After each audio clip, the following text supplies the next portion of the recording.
Ադրբեջանի նախագահի աշխատակազմի մասնակցությամբ կրկին անցկացվել է վերադարձ Արևմտյան Ադրբեջան կարգախոսով կոնգրեսը։ Միջոցառման ժամանակ նորից Հայաստանի հասցեին սադրիչ հայտարարություններ են հնչել, այդ թվում բարձրաստիճան պետական այրերից։ Թեման շարունակենք Արտյոմ Երկանյանի հետ, Արտյոմ, նախ ինչ միջոցառում էր սա։ Նշեմ, որ Հայաստանի խորհրդարանական ընտրություններից առաջ Ադրբեջանի ղեկավարների շուրթերից որոշ ժամանակ չէին հնչում այսպես բացահայտ սադրիչ հայտարարություններ եւ սադրիչ միջոցառումներ եւս որոշ ժամանակ չէին անցկացվում։ Հիմա կարծես թե ամեն ինչ վերադառնում է նրան, ինչպես ամիսներ առաջ էր։ Այս կոնգրեսը կոչվում է Արևմտյան Ադրբեջան վերադարձ, այն անց է կացվում Նախիջևանի Օրդուբադ քաղաքում եւ երրորդն է այս վերնագրով անցկացվող կոնֆերանսներից։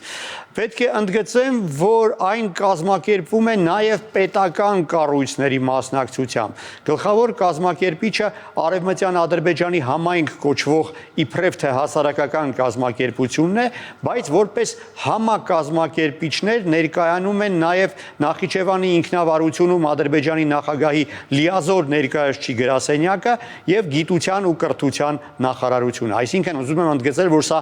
պետական միջոցառում է եւ այդ միջոցառմանը հնչած հայտարարությունները կարելի է վստահորեն ասոցիացնել երկրի իշխանության հետ։ Ես մի քանի պարզապես մեջբերում անեմ այդ միջոցառմանը հնչած հայտարարություններից, ընդ որում բարձրաստիճան պետական այրերի շուրթերից հնչած։ Օրինակ, Արևմտյան Ադրբեջանի համայնք կոչվող կազմակերպության նախագահ Ազիզ Ալիքբեյլին, ով նաև Մեջլիսի պատգամավոր է իշխող կուսակցությունը ներկայացնող, ասել է հետևյալը. Հայաստանը պետք է հաշտվի իրականության հետ եւ պարտավոր է ստեղծել պայմաններ արևմտյան ադրբեջանցիների անվտանգ, արժանապատիվ ու խաղաղ վերադարձի համար։ Գիտության եւ կրթության նախարար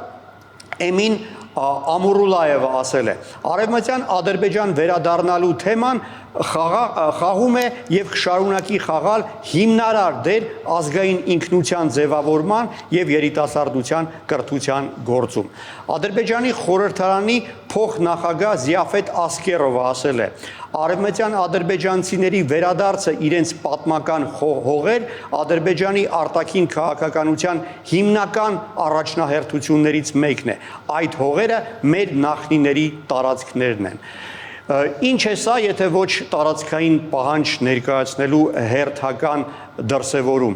Իսկապես տպավորություն է ստեղծվում, որ ընտրություններից հետո Ադրբեջանի իշխանավորները կրկին փոխում են իրենց հռետորաբանությունը, կարծում եմ դա պետք է նկատել եւ դրան համապատասխան գնահատական տալ։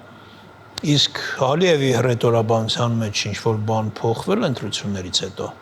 Նկատվում է, որ նաև Ալիևն է փոխում իր հռետորաբանությունը ընտրություններից հետո, մասնավորապես այսօր Իսլամական զարգացման բանկի կազմակերպված ֆորումի ժամանակ նա կրկին Հայաստանի հասցեին մեղադրանքներ է հնչեցրել, հայտարարելով, որ Հայաստանը օկուպանտ պետություն է, որը ցեղասպանություն է գործել։ Մինչ այդ կարծես շատ ավելի մեղմ էին իր այդ բարերը, որը ինքը ընտրություններից առաջ էր փորձում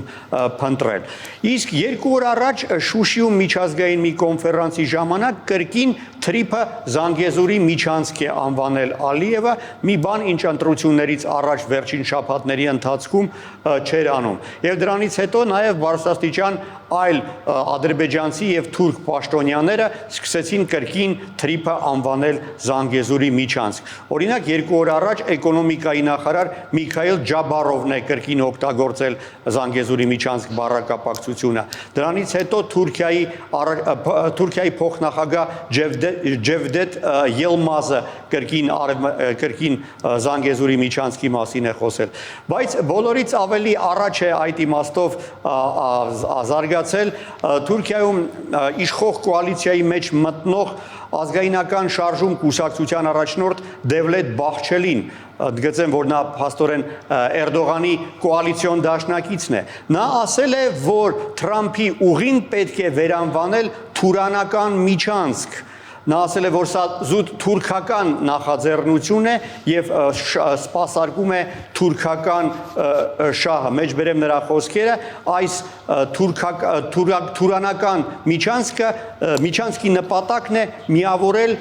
թուրքական բոլոր հողերը Կարսից Իգդիր եւ Նախիջևանից Ադրբեջան։ Այսպիսով արդեն որերորդ փորձն է Թրամփի ուղին վերանվանելու, այս անգամ Թուրանի միջանցք են առաջարկում, իսկ մինչ այդ հիշեցնեմ Ադրբեջանի խորհրդարանի առաջին փոխնախագահ Ալի Ահմեդովը առաջարկել էր Թրամփի ուղին վերանվանել Իլհամ Ալիևի միջանցք։ Մնում է կողմնորոշվեն, թե որն է իրենց ականջին ավելի հաճելի։ Շնորհակալություն։